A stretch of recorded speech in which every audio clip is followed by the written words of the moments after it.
After the environmental and design work for your federal aid project is complete and you're ready to bring in a contractor to build the project, you should consider the following questions.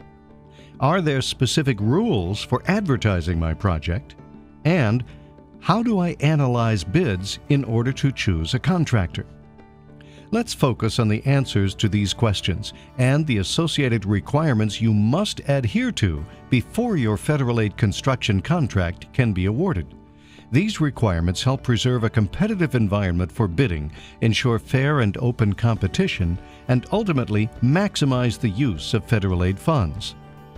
After your oversight agency authorizes the use of federal funding for construction, your first step is to find a contractor to do the work. This is typically referred to as advertising the project, meaning you publicly or electronically announce your intent to solicit bids for a construction contract. Under normal circumstances, you advertise the project for a minimum of 3 weeks to provide sufficient time for contractors to assemble and submit bids. The solicitation must specify the exact day and time the advertisement period closes in the announcement. All contractors must submit their completed bid packages to you by the official close of the solicitation period. After that date and time, bids can no longer be accepted or changed. Just after the close of the advertisement period, you open the bids and read aloud or publicly share the list of bidders and their bids and identify which is the apparent low bid. Advertising and opening bids according to these requirements help to maintain credibility and transparency among the bidders and the public. Now that the bids have been opened, it's time for you to analyze the apparent low bid is acceptable and meets all requirements. You need to consider 4 primary factors. Is the bidder considered responsible? How do the bids compare to the engineer's estimate? Is the bid considered responsive? Was there adequate competition? The first question to consider in your analysis is the bidder responsible? A responsible bidder is one who is physically organized and equipped with the financial means to undertake and complete the contract. A responsible bidder is also one that is not suspended or debarred, or whose business ethics have not been otherwise determined to be inadequate. The federal government maintains a list of all parties called the Excluded Parties List System, EPLS, that have been suspended or debarred. You have a duty to ensure that the contractor is not listed on the EPLS before awarding a contract to that entity. Some agencies use a pre-qualification process to help determine responsible bidders.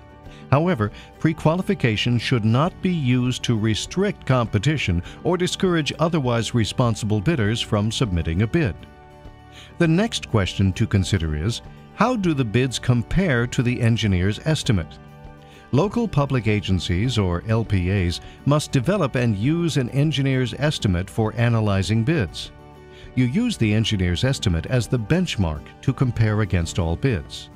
This estimate reflects the amount you consider fair and reasonable and are willing to pay for the performance of the work.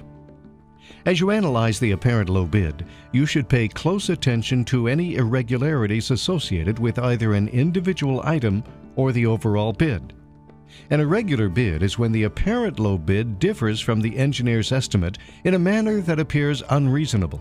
Irregular bids play a key role in the decision to reject or award a contract.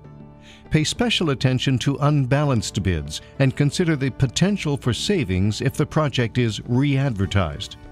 There are 2 types of unbalanced bids.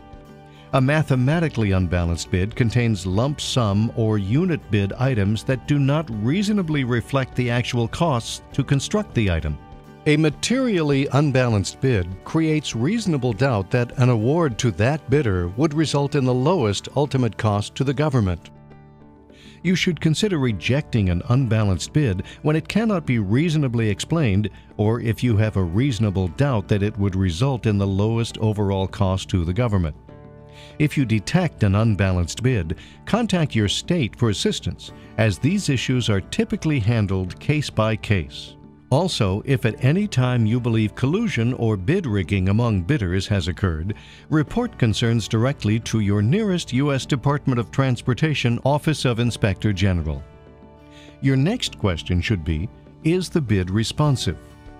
A responsive bid is one that meets all the requirements of the advertisement and proposal, meaning all bid-related paperwork or electronic forms are completed and signed. Your solicitation must clearly identify these requirements, which the bidder must comply with in order for the bid to be deemed responsive. Among the reasons a bid may be considered non-responsive are not signing the bid in ink or not supplying a valid electronic signature where electronic bidding is used, failing to include the required certification statements, not meeting specified pre-qualification or bonding and insurance requirements, and failure to commit to the project disadvantaged business enterprise or DBE goals, or failure to demonstrate good faith efforts in attempting to commit to DBE goals. Your last bid review related question to consider is, was there adequate competition? Receiving only 1 or 2 bids may or may not justify re-advertising the project. The number of bids received is a complex issue that depends on many factors, including bidder interest in the work, location of the work, and current market conditions. When you have concerns with the adequacy of competition or the number of bids for your project, contact your State Department of Transportation to help you determine if re-advertising the project is appropriate. At the conclusion of the analysis, your goal is to confirm the apparent low bid is a responsive bid submitted by a responsible bidder for contract award. You must obtain concurrence for your decision from your oversight agency before officially notifying a contractor that its bid was either selected for contract award or rejected. Submit your written request for concurrence in award to the State Department of Transportation, who will either act on your request or forward it to the Federal Highway Administration for approval, depending on who has oversight of the project. In support of your request, you must summarize the results of your bid analysis and highlight any irregularities that may be identified. Your summary must include the bid tabulations of the project, showing bid item details for at least the low 3 acceptable bids and the total amounts of all other acceptable bids. Don't forget to include a statement that identifies which bid you are recommending for contract award. Once you have received the written concurrence in award, this becomes your authorization to notify the contractor of award and enter into a contract for construction. If you enter into a contract before receiving written concurrence in award, the result can mean losing all federal funds for the project. Awarding a construction contract to a responsible contractor who submits the lowest responsive bid is one of the most basic tenets of federal aid contracting. These requirements help preserve a competitive bidding environment to provide the lowest cost to the government for projects. Contact your state DOT if you have questions about advertising, analyzing bids, or requesting concurrence in award of your federal aid contract.